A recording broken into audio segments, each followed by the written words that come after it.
హరే కృష్ణ. అందరికీ భాగవతం కూడా స్వాగతం.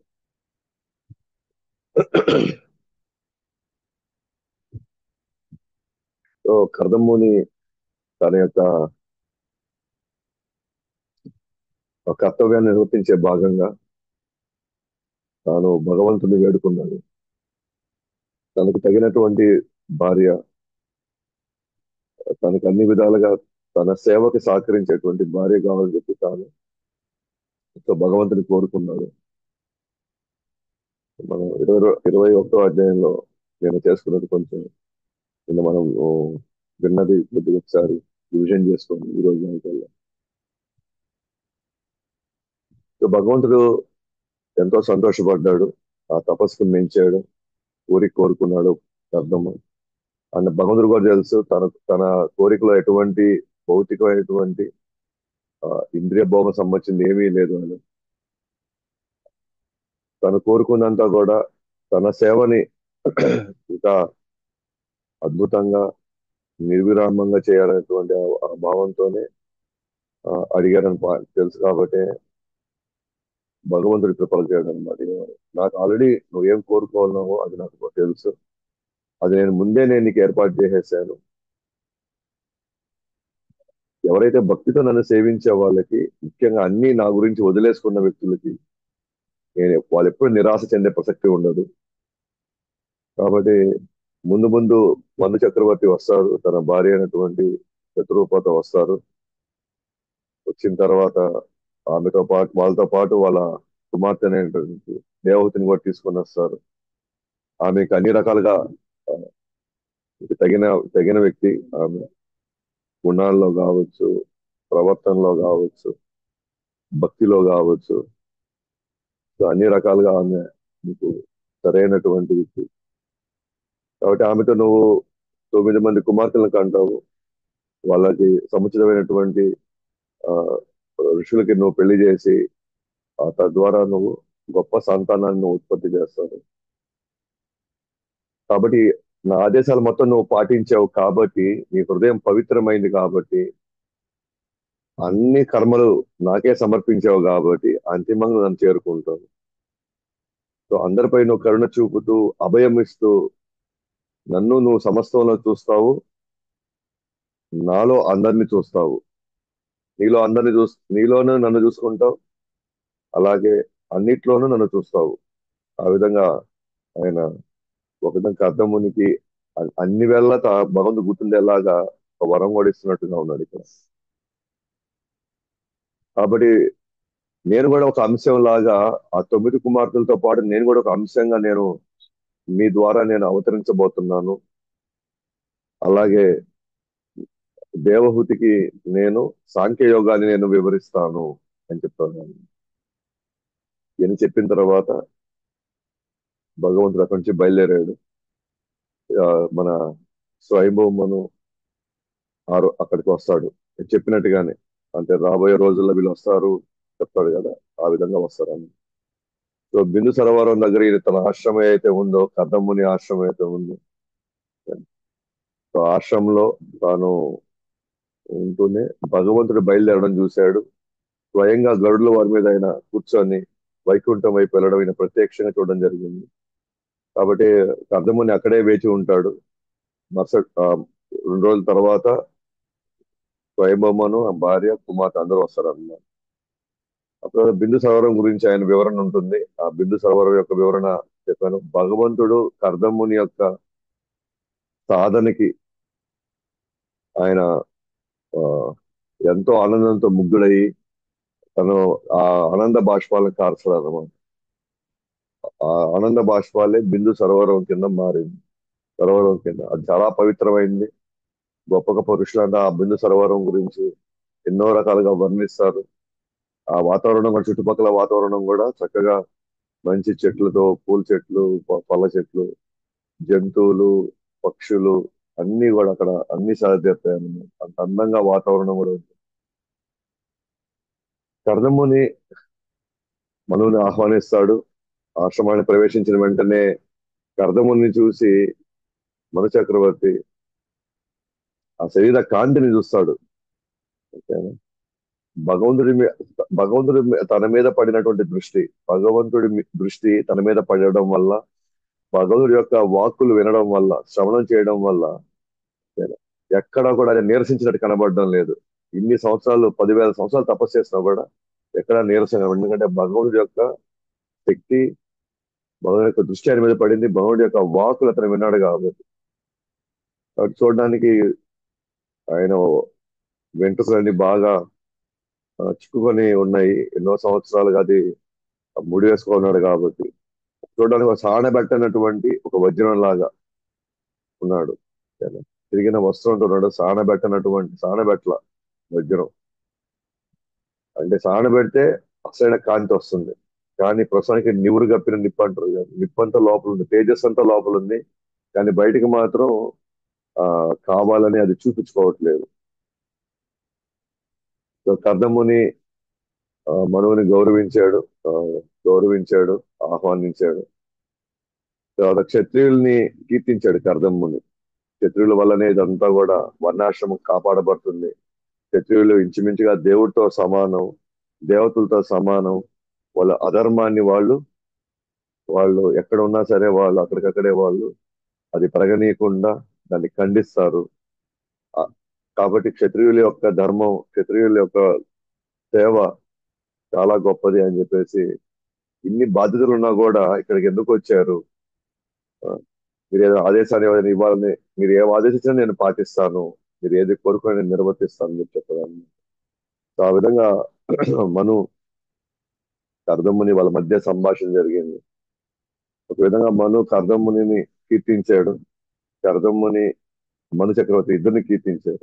ఇద్దరు, ఒకరు బ్రాహ్మణుడు, ఒకరు క్షత్రియుడు. సో ఇద్దరు ఒక ఒక అద్భుతమైనటువంటి ఒక ఆధ్యాత్మిక సమాజం ఏర్పడాలి అని అంది. సో వీళ్ళిద్దరి యొక్క అవసరం చాలా ఉందన్నమాట.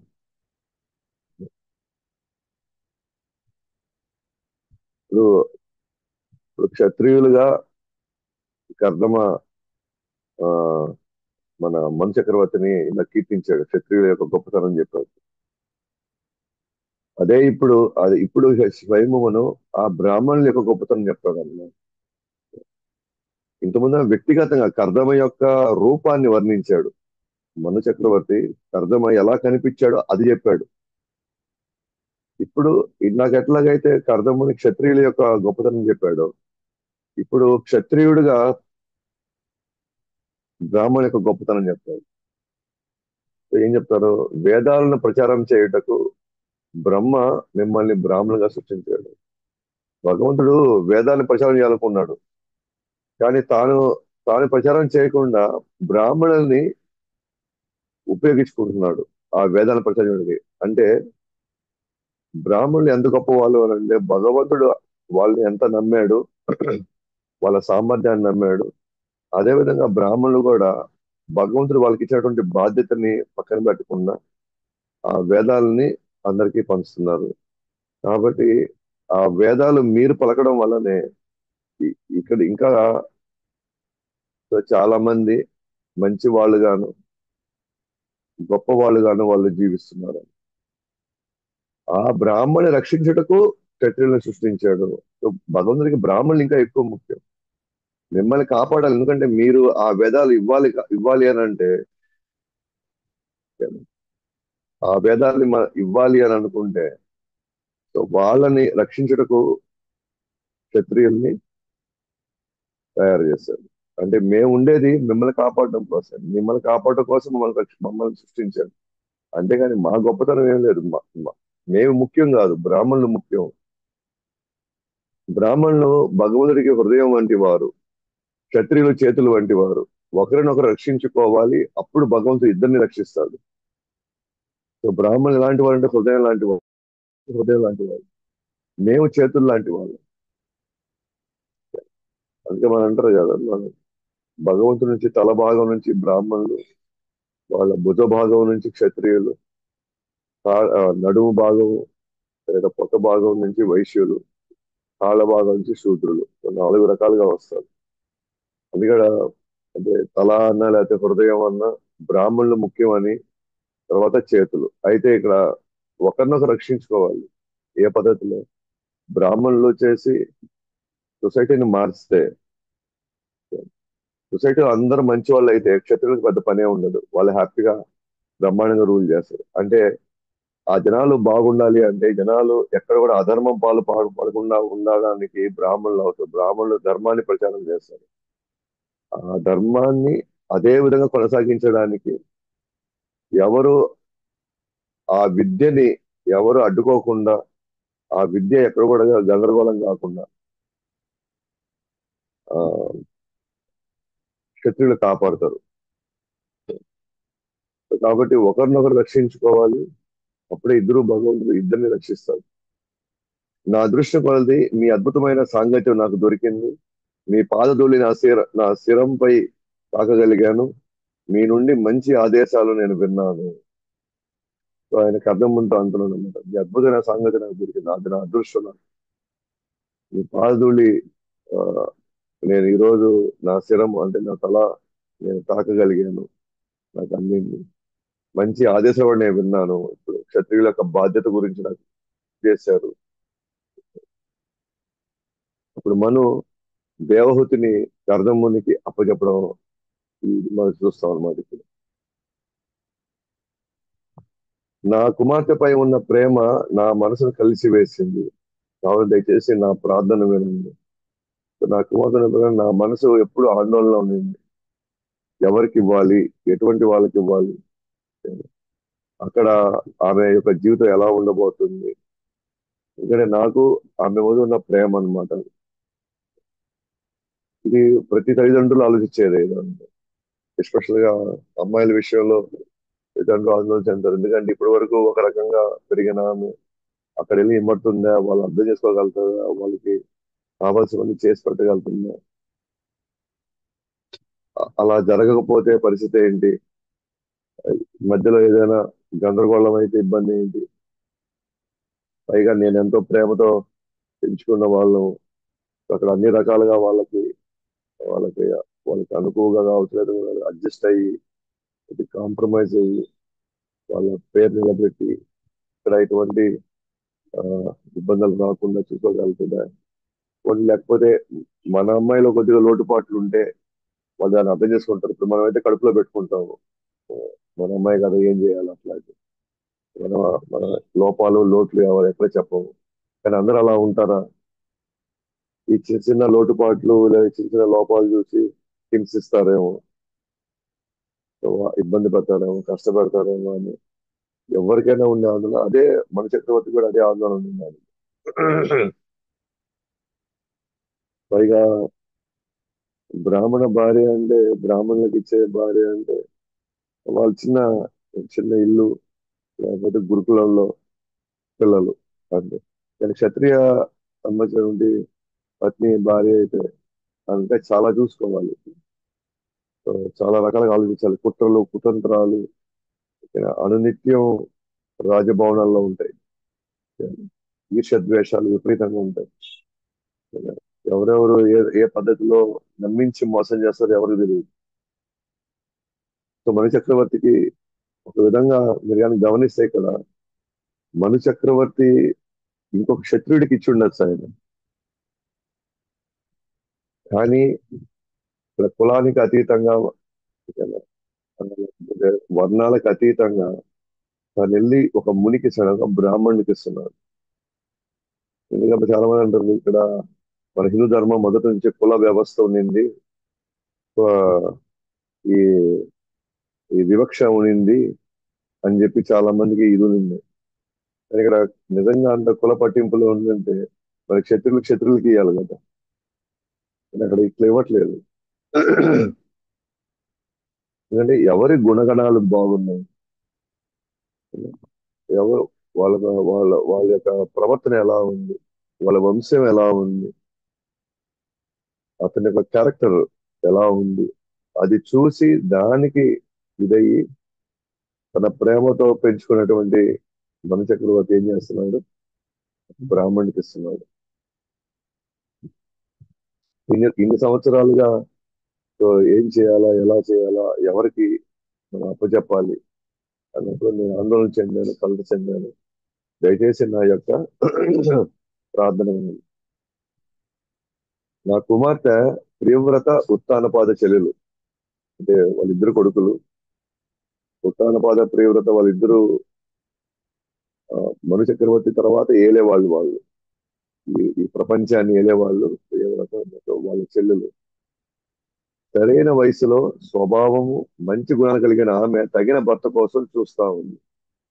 ఇప్పుడు కరెక్ట్గా ఇప్పుడు వయసుకు వచ్చింది, మంచి స్వభావం ఉంది, వ్యక్తిత్వం ఉన్నది, మంచి గుణాలు కలిగినటువంటి ఆమె తగిన భర్త కోసం, ఆమెలాగే మంచి వ్యక్తిత్వం ఉండి మంచి గుణాలు ఉండేటువంటి వ్యక్తుల కోసం ఆమె చూస్తా ఉంది, తగిన భర్త కోసం చూస్తా ఉంది. అప్పుడే నారదముని నుండి మీ గురించి విని అప్పుడే మీ గురించి ఆలోచించడం ప్రారంభించింది. సో ఆమె ఈ విధంగా సరైనటువంటి వ్యక్తిని పెళ్లి చేసుకోవాలనుకున్నప్పుడు, ఆమె తగిన విధంగా భర్త కావాలని కోరుకున్నప్పుడు ఎవరిని ఎలా ఆ, ఏ పద్ధతిలో వాళ్ళని మనం మనం టెస్ట్ చేయగలం, మనం నిజంగా వీళ్ళకి మనం సరితూగే వాళ్ళే అని ఎలా చెప్పగలుగుతాం? చాలా కష్టం మామూలుగా. అందుకే గతంలో వాళ్ళ గురించి విని మళ్ళీ స్వయంవరం కూడా పెడతారు. కానీ ఇక్కడ కర్దముని గురించి నారద వారు చెప్పడం, కర్దముని యొక్క గొప్పతనం, ఆయన యొక్క గుణగణాలు, ఇవన్నిటినీ కూడా నారదముని చెప్పడం ఒకనొకప్పుడు చెప్పాడు. అప్పుడే ఆమె మీ మీద మనసు పారేసుకునింది, మీ గురించి ఆలోచించడం ప్రారంభించింది. సో గతంలో మనం చూసే ఈవెన్ రుక్మిణి కూడా, రుక్మిణి అమ్మవారు కూడా కృష్ణుడి గురించి ఎప్పుడు చూడలే అసలు. కానీ కృష్ణుడి గురించి వింటా వచ్చింది. వింటా రావడంతోనే మనసులో కృష్ణుడే తన భర్తగా ఆమె ఫిక్స్ అయిపోయింది. అంటే మనం చూడొచ్చు ప్రామాణిక వ్యక్తుల యొక్క మాటలు, ఏనా, మనం కళ్ళ ముందు చూసినట్టే అది. ప్రామాణిక వ్యక్తుల యొక్క మాటలు మనం ఆల్రెడీ దర్శనం చేసుకున్నట్టే. ఇక్కడ ప్రామాణిక వ్యక్తి ఎవరు? ఇక్కడ నారదముని. నారదముని చెప్పాడంటే ఇంకా డౌట్ లేదు. అట్లానే ఆ ఏ విషయమైనా సరే, ప్రభుపాద చెప్పారంటే ఇంకా డౌట్ లేదండి. రామాంచాలు చెప్పారంటే డౌట్ లేదు. శంకరాచార్యులు చెప్పారంటే ఇంకా డౌట్ లేదు. ఆచార్యులు చెప్పింది యాజ్ ఇట్ ఈస్ గా మనం విని మనం అది పాటించడం ప్రారంభించామనుకో, మనకి అత్యంత లాభాన్ని పొందుతాం. ఎప్పుడైతే మన ఆలోచనలు లేదు, నేను చూడాలి, నేను ఇంకా వినాలి, నేను ఇంకా కొద్దిగా పరిశోధన చేయాలి అనుకున్నాం అనుకోండి, మేబీ సరైన మార్గంలో పోవచ్చు, పోలేకపోవచ్చు. కానీ ప్రామాణిక ఆచార్యుడు యొక్క మాట విన్నామంటే ఆల్మోస్ట్ మనం వాళ్ళ యొక్క వ్యక్తిత్వాన్ని ఇంకా వాళ్ళ జీవితంలో మార్చుకోరాలి. కాబట్టి ఖచ్చితంగా ఆమె మీకు తగిన భార్యగా అన్ని బాధ్యతలు ఆమె నెరవేరుస్తుంది. సో ఆమె తగిన వ్యక్తి కోసం చూస్తా ఉంది. సో మీ గురించి విన్నటువంటి ఆమె మిమ్మల్ని ఫిక్స్ అయిపోయింది ఇంకా. కాబట్టి ఖచ్చితంగా మీరు అనుకుని ఏవైతే అనుకున్నారో అటువంటి భార్యగా ఖచ్చితంగా ఈమె వ్యవహరిస్తుంది అని చెప్పారు. కాబట్టి ఎవరైనా సరే వాటంతటా అవే వచ్చే వాటిని వదులుకోకూడదు. ఆ, విలువైనవి ఏవైనా సరే వాటితో అవే మన దగ్గరకు వస్తున్నాయి అనుకోండి, మన జీవితానికి అవసరమైనవి, మనం కోరుకున్నవి, జనరల్ మనం ప్రయత్నించకుండానే వాటితో అవే వచ్చాయి. ఏం చేయాలి? మనం వదులుకోకూడదు, వాటిని తీసుకోవాలి. సో గుడికి చాలా మంది చాలా రకాలుగా ఇస్తూ ఉంటారు. కొంతమంది పళ్ళు ఇస్తారు, కొంతమంది కూరగాయలు ఇస్తారు, కొంతమంది బియ్యం ఇస్తారు, కొంతమంది ఏదో రకాల వస్తువులు ఇస్తారు. అవి ఏం చేయాలా? వదులుకోకూడదు. ఇప్పుడు మాకు ఇది అవసరం లేదండి అని. అవి తీసుకోవాలి, వదులుకోకూడదు.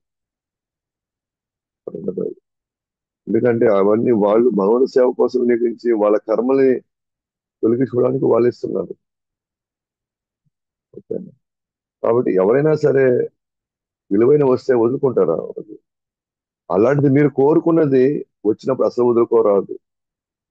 కాబట్టి మీరే కోరుకున్నారు కదా, ఒక మంచి గుణగణమైనటువంటి భార్య కావాలి, మీకు సహకరించే పత్ని కావాలి.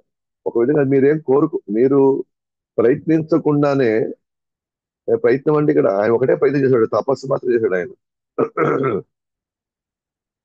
భగవంతుని ప్రార్థించాడు. తన ఉద్దేశం ఏంటంటే, ఇక్కడ ప్రయత్నం అంటే ఏంటి, మీరు వెళ్ళి ఆ అమ్మాయి కోసం మీరేం వెతకలేదు.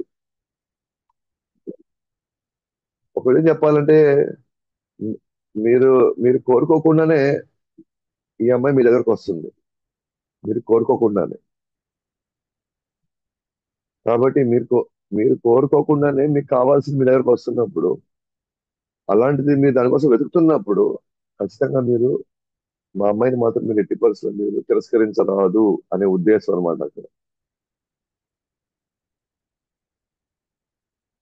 ఇంత గుణవంతురాలు, ఇంత భాగ్యవంతురాలు, పైగా ఆ గొప్ప ఆలోచన కలిగినటువంటి వ్యక్తి, మనం అప్రయత్నంగానే, మనం ఏం పెద్దగా వెతకకుండానే మన దగ్గరకు వస్తున్నప్పుడు, మనం ఖచ్చితంగా దాన్ని వదులుకోరాదు, దాన్ని దయచేసి తిరస్కరించొద్దు అన్న భావన అనమాట. మనవుకి దయచేసి తిరస్కరించొద్దు అనే ఉద్దేశం అనమాట. అది ఈ మొత్తం మాటల్లో అంతరార్థం అది. సరే, ముందు కాదని తర్వాత కావాలనుకుంటే మన పేరు మర్యాద పోగొట్టుకుంటాం. అంటే మీరు ఎక్కడ మళ్ళీ అంటే, మన చక్రవర్తి యొక్క భావన ఏంటంటే, జనరల్ గా బ్రాహ్మణులు కొంచెం హయ్యర్ లెవెల్లో ఉన్నత చైతన్యంలో ఉంటారు. మేబీ వాళ్ళు భగవుడి కోసం ఒకసారి సడన్ గా మాట కూడా మార్చేసుకోవచ్చు వాళ్ళు. ఒక పూట నేను పెళ్లి చేసుకోవాలని ఆలోచన ఇచ్చి, ఆ తర్వాత కూడా వాళ్ళ మనసులో పెళ్లి అవసరమా మనకి, మనం హ్యాపీగా చక్కగా భగవంతుడి సేవలోనే మన జీవితం గడిపేది చాలు కదా. కాబట్టి మనం పెళ్లి చేసుకోవడం అవసరమా ఇప్పుడు మనకి అని ఒకవేళ ఆలోచనలో ఉన్నారేమో మీరు. అంటే ఇప్పుడు నేను ఈ అమ్మాయిని తీసుకువచ్చాను, మా అమ్మాయిని తీసుకువచ్చాను, బహుశా అలాంటి ఆలోచనలతో మీ మనసు ఏమైనా మారి ఇప్పుడు ఒకే వద్దనుకొని, మళ్ళీ ఎప్పుడైనా ఫ్యూచర్ లో మళ్ళీ లేదు నాకు ఆ అమ్మాయి కావాలి అనుకుంటే, అప్పుడు మీరు మంచి పేరు, మీకున్నట్టు పేరు ప్రఖ్యాతులు కావచ్చు, లేదా మర్యాద పోగొట్టుకుంటారేమో. కాబట్టి ఈ అవకాశాన్ని వదులుకోబాకండి అని చెప్పడం ఉద్దేశం అనమాట. ఎందుకంటే మన చక్రవర్తి తెలుసు, మనుషుల మాటలు, మనుషుల యొక్క ఆలోచనలు ఫస్ట్ తీసుకుంటాము, తర్వాత తీసుకుంటారు. ఫస్ట్ మాకు వద్దు అంటారు, మళ్ళీ మాకు కావాలంటారు. మనం చూస్తాం కదా యాత్రల్లో కూడా, యాత్రల సమయం ఫస్ట్ అంతా మేము వస్తాం అంటారు, తర్వాత మేము రావు అంటారు. లేదా ఫస్ట్ అంతా మేము రావు అంటారు, తర్వాత వస్తాం. అనే ముందు కావాలి అనుకుంటాం, తర్వాత వద్దనుకున్నా సరే, ముందు వద్దనుకొని తర్వాత కావాలనుకున్నా సరే, రెండు పక్షం మనం మర్యాద పొందుకుంటాం. సేవ చేస్తాను ఒప్పుకొని తర్వాత చేయకుండా పోవడం, లేదా నేను సేవకు రాని చెప్పి తర్వాత మళ్ళీ ఆ సేవల్లో ఈ సేవల్లో మళ్ళీ డిస్టర్బెన్స్ క్రియేట్ అవ్వడం. అంటే మాట మీద నిలకడలేదు, వీళ్ళకి ఆలోచనలు నిలకడలేదు అన్నప్పుడు మనకి ఎలా గౌరవం వస్తుంది. మనం ఏ విధంగా మిగతా వాళ్ళు మనం అనుకుంటాం, నాకు వచ్చిన పరిస్థితిని బట్టి నేను చెప్పాను, నాకు వచ్చాను నో, అది మనకు వచ్చిన రకరకాల ఆలోచనలు వస్తానే ఉంటాయి, రకరకాల పరిస్థితులు వస్తా ఉంటాయి. కానీ చెప్పిన దాని మీద మనం కట్టుబడి ఉండాలి. చేసే దాని మీద మనం చేయబోయే దాని మీద ఏదైతే మనం మాట ఇచ్చామో దాన్ని మనం నిలబెట్టుకోవాలి.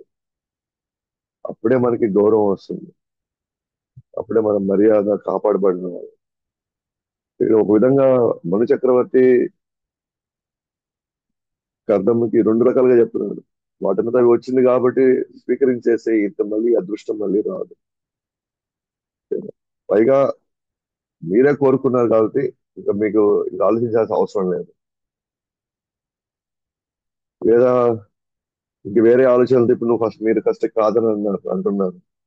దాని తర్వాత మళ్ళీ కొన్ని రోజుల తర్వాత లేదు నాకు అలాంటి అమ్మాయి కావాలి మళ్ళీ ఆలోచిస్తే మళ్ళీ మీకు అవకాశం రాకపోవచ్చు. రెండోది, మీ గురించి అందరూ తక్కువగా మాట్లాడతారు తర్వాత.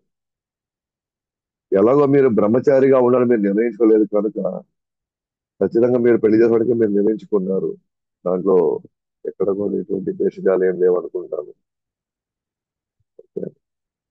డెఫినెట్ గా మీరు ఇక్కడ బ్రహ్మచారి నిర్ణయించుకుంటే ఇంకా ఈ తతంగం అంతా అవసరం లేదు. మీరు నిర్ణయించుకోలేదు కాబట్టే ఖచ్చితంగా పెళ్లి కోసమే మీరు కూడా వేచి ఉన్నారని నాకు అనిపిస్తా ఉంది. కాబట్టి దయచేసి ఇటు ఇటు ఈ ఆహ్వానాన్ని లేదా ఈ పెళ్లి ప్రస్తావన దయచేసి మీరు స్వీకరించండి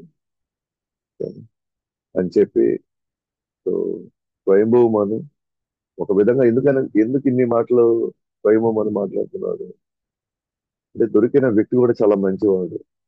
సో తన కుమార్తె ఆధ్యాత్మికంగా బాగా ఉంటుంది. రెండు, సామాజికంగా కూడా ఒక గొప్ప వ్యక్తికి భార్య అవుతా ఉంది. అంటే తల్లిదండ్రుల యొక్క ఆలోచనలు ఎలా ఉండాలి, ఎటువంటి వాళ్ళకి పోయి మనము మన బిడ్డనిస్తున్నాం, అది అబ్బాయి అయినా సరే అమ్మాయి అయినా సరే. మనము ఈరోజు కేవలం ఆస్తులు పాస్తులు, కేవలం వాళ్ళ చదువు, లేకపోతే వాళ్ళు అమెరికాలో ఉన్నారు, ఆడున్నారు, ఏడున్నారు అని కేవలం ఆ దృష్టితో మాత్రమే పోవడం వల్లనే ఈ రోజు ఇన్ని రకాలైనటువంటి గందరగోళాలు మన కుటుంబాల్లో మనకు మనశ్శాంతి లేకుండా చేస్తుంది. ఎవరో ఫలానా మా కోడలో లేదా మా అల్లుడు అమెరికాలో చదివారు, వాళ్ళిద్దరు ఉద్యోగం చేస్తున్నారు, వాళ్ళ ఇంటి నిండా పని మనుషులే, వాళ్ళంతా ఒక సంవత్సరానికి ఇన్ని కోట్లంట, అంతంట ఇంతంట, వాళ్ళ హోదా ఇది అది అని కేవలం దాని గురించి మాత్రమే ఫోకస్ అయిన మనము ఓకేనా, రేపు మనం ప్రశాంతంగా ఉంటామని గ్యారంటీ లేదు. ఖచ్చితంగా ఇవన్నీ కావాల్సిందే, ఖచ్చితంగా ఆలోచిస్తాం కూడా, ఎవరైనా ఆలోచిస్తాం. కానీ టాప్ మోస్ట్ ప్రయారిటీ క్యారెక్టర్ కోసం ఇవ్వకపోతే, వాళ్ళ గుణగణాలకు ఇవ్వకపోతే, వాళ్ళ పెంపకము, వాళ్ళ ఆలోచన తీరు, వాళ్ళ వ్యవహారం, వీటి గురించి మనం ఆలోచించకుండా మిగతా వాటి గురించి ఆలోచిస్తే మాత్రం, ఎందుకంటే వాళ్ళ కుటుంబాలు ఏదైనా జరిగిందంటే మనం మనశ్శాంతిగా ఉండలేము. వాళ్ళు వాళ్ళ జీవితాల్లో డిస్టర్బెన్స్ వచ్చింది అనుకోండి, మనం ఎట్లా ప్రశాంతంగా పడుకోగలుగుతాం, ఎలా నిద్రపోగలుగుతాం, మళ్ళీ మనం ఏం చేస్తాం, ఎలా సరి చేయాలని ఆలోచిస్తాం. ఇంకా సరి చేసేదానికి ఏం లేదు, ఇంక అయిపోయింది ఆల్మోస్ట్. ఓకే. సో మను చక్రవర్తి లాంటి వాడు ఎందుకు ఇంకొక చక్రవర్తికి డబ్బు గురించి ఎందుకు ఆలోచించట్లేదు, ఇంకొక వియంకుడిని ఎత్తుక్కొని హోదా గురించి వాటి గురించి ఎందుకు ఆలోచించలేదు. తన పోయిన దగ్గర హ్యాపీగా రెడ్ కార్పెట్ వేసి ఎక్కడ చూసినా పని వాళ్ళు, ఎక్కడ చూసినా సరే వాళ్ళకి ఏది కావాలో అది అందించే వాళ్ళు, అలాంటి ఒక భోగభాగ్యాలు కలిగినటువంటి తన కూతురు ఎంత సున్నితంగా పెరుగుంటున్నారు. ఒక రాజు కుమార్తె, చక్రవర్తి అంటే సామాన్య విషయం కాదు. మొత్తం మొత్తం భరత ఖండానికి మొత్తానికి ఆయన రాజు అంటే అది ఎలా పెంచుంటాడు. కానీ ఎటువంటి వాడికి పోయి ఇస్తున్నాడు ఇప్పుడు వెళ్ళి, కర్దమ్ముని ఇప్పుడు పోయి అడవిలో ఉంటాడు, ఆశ్రమంలో ఉంటాడు. అక్కడ ఏమి వజ్రాలు వైడూర్యాలు పని వాళ్ళు ఎవరు ఉండరు అక్కడ, ఎవరు పని వాళ్ళు ఉండరు అక్కడ. మొత్తం ఆమె చేసుకోవాలి, ఆమె చేయాలి, ఆమె మంచి చెడుని చూసుకోవాలి. అంటే తల్లిదండ్రులు ఎలా ఆమె తయారు చేశారో చూడొచ్చు మనం. అంటే అంత సామాన్యంగా పోయి ఒప్పుకోరు కదా, అంత ఈజీ కాదు కదా. ఇంత జీవితాన్ని జీవించి, ఇంత భోగభాగ్యాల్లో జీవించిన ఆమె సడన్ గా పోయి రేపు నువ్వు ఒక ఒక ఊరి గుడిసెల్లో పోయి నువ్వు ఉండాలి అని అంటే ఎవరికి మాత్రం అనిపిస్తుంది. కానీ ఆ విధంగా చెప్పండి, దేవహూతి యొక్క అద్భుతమైనటువంటి ఆ, ఆమె గుణాలు, అంటే అంత చక్రవర్తి అయినా సరే ఎలా పెంచాడు, ఆ తల్లిదండ్రులు ఎలా పెంచి ఉంటారు. భవిష్యత్తులో ఎటువంటి పరిస్థితి వచ్చినా సరే నువ్వు ఏ విధంగా మెలగాలి అక్కడ. ఇప్పుడు మీరు నెక్స్ట్ చూస్తారు మీరు దేవహూతి ఎలా ఆమె సేవ చేయడం వల్ల ఆమె రూపురేఖలు ఎట్లా మారిపోయినాయని. సో ఆ, మన కశ్యపుడు దితి విషయం వచ్చినప్పుడు వాళ్ళ వ్యవహార శైలి ఓకే, ఎటువంటి పరిణామాలు తీసుకొచ్చింది. ఇప్పుడు దేవహూతి యొక్క గుణగణాలు కర్దముని లాంటి ఒక గొప్ప ముని వాళ్ళ యొక్క ఇదిలో దేవహూతి ఎటువంటి పరిస్థితిలోకి వెళ్ళబోతుంది. ఈ మనము మన పిల్లలు సంతోషంగా ఉండాలి, ఆ భవిష్యత్తులో వాళ్ళకి ఏ కష్టం రాకుండా ఉండాలి అనుకోవడం తప్పు లేదు. భార్య భర్తకి సేవ చేయడం, భర్త భార్య చేయడం అది కష్టం కాదు. అది అది యాక్చువల్లీ అది కష్టం కాదు. వండి పెట్టడం కష్టం కాదు. కానీ అది కూడా మన కష్టం అనుకుంటున్నాం. ఇంకేముంది, హ్యాపీగా టీవీ కూర్చొని చూసుకుంటూ అయితే షికార్లు వేసుకోవడానికి దానికోసం మనం మన జన్మ ఎత్తింది. అందరూ పని వాళ్ళందరూ అన్ని పనులు చేసుకుంటా కూర్చుంటే మనం కేవలం ఆ, పై పైన పనులు వరకే చేసుకుంటూ ఉంటే దాని గురించే మనకి మీ మాన జన్మ వచ్చింది.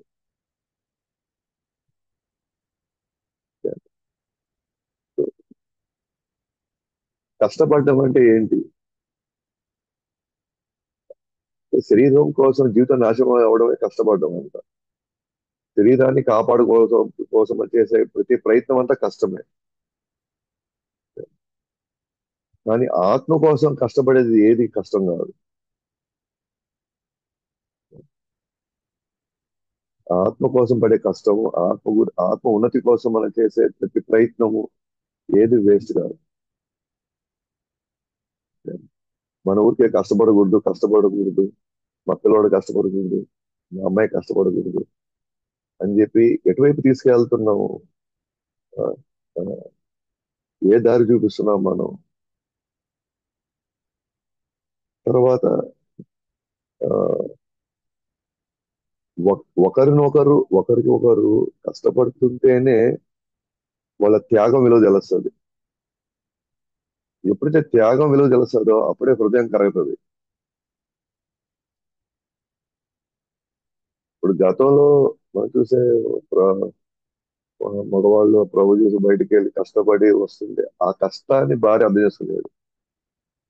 అలాగే ఇంట్లో ఉండి ఇన్ని పనులు చక్క చేస్తూ ఇంత అద్భుతంగా ఇది మొత్తాన్ని సరి చేస్తుంది అని చూసుకొని ఆ కష్టాన్ని చూసి సో, భర్తకి ప్రేమ పెరిగేది. సో, భర్త కష్టం భార్య గమనించింది, భార్య కష్టం భర్త గమనించారు. ఇద్దరు వాళ్ళు అనుకున్నారు, "ఏ, నా కోసం ఇంత త్యాగం చేస్తుంది ఈమె, అలాగే నా కోసం ఈయన ఎంత త్యాగం చేస్తున్నాడు, నా కోసం వీళ్ళు ఎంత కష్టపడుతున్నారు." అది అది హృదయాన్ని కదిలిస్తుంది. అక్కడి నుంచి యాక్చువల్ గా ప్రేమ పుట్టుకొని వస్తుంది. అంతేగాని అక్కడ మన కష్టం వాళ్ళు చూడకపోతే, మన కష్టం వాళ్ళు అవగాహన చేసుకోకపోతే ఖచ్చితంగా ఎదుటి వాళ్ళని బాధ్యతగా తీసుకోలేరు. అందుకే గతంలో ఎప్పుడు కూడా విడాకులు అనే పదమే లేదు. మన వేదాల్లో విడాకులు అనే పదమే లేదు. ఎందుకంటే విడాకులు తీసుకోకూడదు. అందుకే ఆ పదమే లేదు. అంటే తీసుకోకూడదు అని అంటే ఒకరి మధ్య ఒకరి మనసులో ఒకరికి వాళ్ళ మీద గౌరవం, మర్యాద, ప్రేమ ఉండాలి. అది ఎప్పుడు వస్తుంది? ఓకేనా? ఒకరి కష్టాన్ని ఒకరు వాళ్ళు గమనించినప్పుడు, గుర్తించినప్పుడు. అందుకని ఇక్కడ మీరు కానీ గమనిస్తే నెక్స్ట్ ముందు ముందు మీరు చూస్తారు, ఎపిసోడ్ మీరు చూస్తారు. కర్దమ్ముని యొక్క సాధనకి దేవహూతి యొక్క సేవకి. తర్వాత కర్దమ్ముని ఏ విధంగా దేవహూతిని గుర్తిస్తాడు, ఏ విధంగా ఆమె చేసిన దాన్ని ఏ విధంగా కొనియాడతాడు, సో ఏ విధంగా తన ప్రేమని ఏ రూపంలో పంచుతాడు. సో అర్థం చేసుకోవాలి, ఒక మను చక్రవర్తి లాంటి వ్యక్తి ఎలాంటి వాళ్ళని కోరుకుంటున్నాడు, అలాగే కర్దముని లాంటి వ్యక్తి ఎలాంటి భార్యను కోరుకుంటాడు, అలాగే ఈమె కూడా ఎలాంటి భర్తను కోరుకుంటుంది ఈమె కూడా. సో ఈ మొత్తం ఎపిసోడ్ లో నాకు తెలుసు తల్లిదండ్రుల యొక్క పాత్ర, అలాగే వాళ్ళు ఎటువంటి స్టాండర్డ్ సెట్ చేయబోతున్నారు, ఎటువంటి ప్రమాణాలు సెట్ చేయబోతున్నారు. సో మనం అనుకునే ప్రమాణాలు బ్యాంక్ బ్యాలెన్స్లు, చదువులు, తర్వాత ఆస్తులు, మనం ఈ డైరెక్షన్ లో పోతుంది కాబట్టి ఇంత ఇలాంటి ఆ,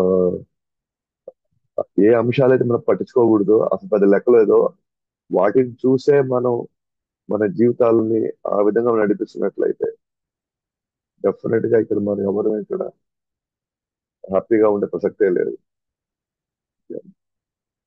సో కాబట్టి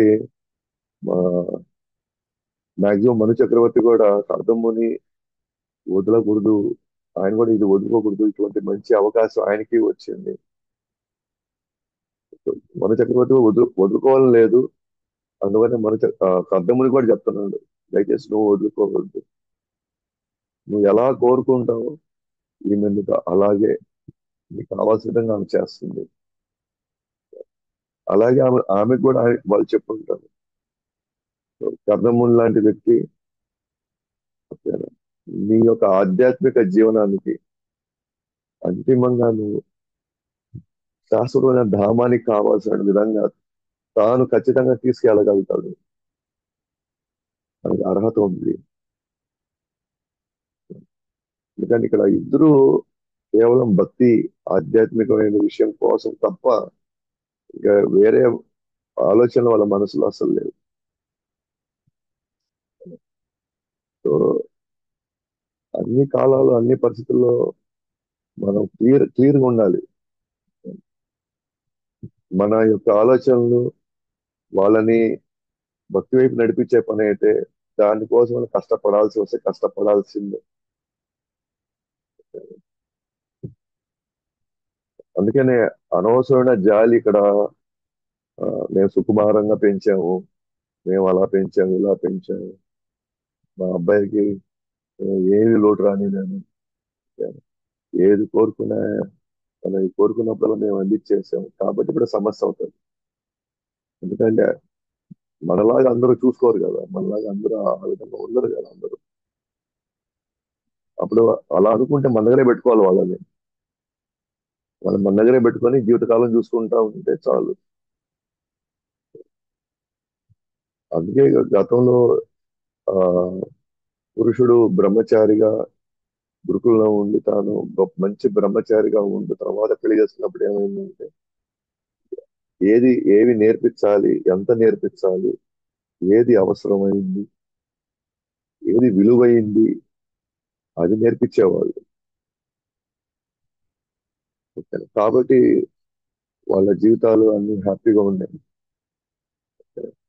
ఇక్కడ మనకే ఏది విలువైంది, ఏది అవసరమని తెలియనప్పుడు ఏ చిన్న చిన్న కష్టం వచ్చినా కూడా మనం పట్టుకోలేక అంతా ఇట్లా ఇది అది అది మన కంగారు పడిపోయింది. సో మనం వీళ్ళు కష్టపడకుండా మనం చూడుకుంటే మన దగ్గరే పెట్టుకోవాలి వాళ్ళు. తర్వాత ఆడేదో జరుగుతుంది, జరిగిన వెంటనే మళ్ళీ మనందరూ ఇంటర్ఫేర్ అయిపోతాం వాడికి వెళ్ళి, అటు ఎందుకు చేశాడు, ఆ అమ్మాయి ఇటు ఎందుకు చేసింది, ఆ అబ్బాయి ఇటు ఎందుకు చేశాడు. మీరు అర్థం చేసుకున్నంతగా అందరూ అర్థం చేసుకున్న రూల్ ఏం లేదు. సో చాలా ఇంపార్టెంట్ అన్నమాట ఇది.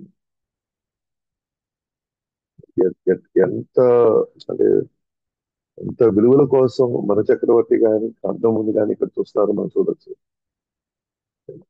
అప్పుడే జీవితకాలం వాళ్ళు హ్యాపీగా ఉంటారు, అమ్మాయి అబ్బాయి అయినా హ్యాపీగానే ఉంటారు. తర్వాత మనం తల్లిదండ్రులుగా మనం కూడా హ్యాపీగానే ఉంటాం.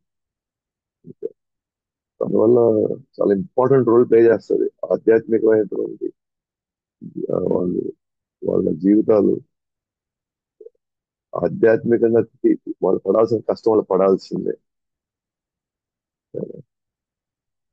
వాళ్ళు భగవద్గీత బాగా చదవాలా, ఖచ్చితంగా జపం చేయాలా. ఒకవేళ మన ఇంట్లో మన పిల్ల అబ్బాయి ఉంటే కదా బాబు రాబోయే పరిస్థితులు అలా ఉంటాయి, ఈ విధంగా మనం ఉండాలి, ఈ విధంగా మనం వాళ్ళని కాపాడుకోవాలి, సో వాళ్ళని మనమే చూసుకోవాలి అని మన వైపు నుంచి మనం చెప్పాలి. అట్లాగే అమ్మాయికి అమ్మాయి మనం చెప్పాలి, అక్కడ అలా ఉంటుంది, మనం ఇట్లా ఉండాలి, ఇట్లా వస్తాయి. మన వైపు నుంచి మనం నేర్చుకోవాల్సింది, మనం చూసుకోవాల్సింది అన్ని చేసుకోవాలి, మన ప్రయత్నం అంతా మనం చేయాల్సిందే. సో లేకపోతే ఇప్పుడు మన భక్తులు అయ్యాం కరెక్టే, కానీ మన పిల్లలు భక్తులు కాకపోతే రేపు ఆ సమస్యలు మళ్ళీ మన భక్తులకు పోనీ మనం. సో ఏదో ఒక సమస్య వస్తుంది, ఇంక మన సేవకు రాలేము మనం. మనం భగవంతుని మన సేవ చేసుకోవాలి. మనం మనం మళ్ళీ చివరి కాలంలో మళ్ళీ ఈ వీళ్ళ వీళ్ళ సమస్యల్ని తీర్చుకోవడమే మన జీవితం అయిపోతుంటుంది. కాబట్టి ఆ, ఆ ముని చక్రవర్తి లాంటి వాళ్ళకి ఏమి లోటు ఉంది.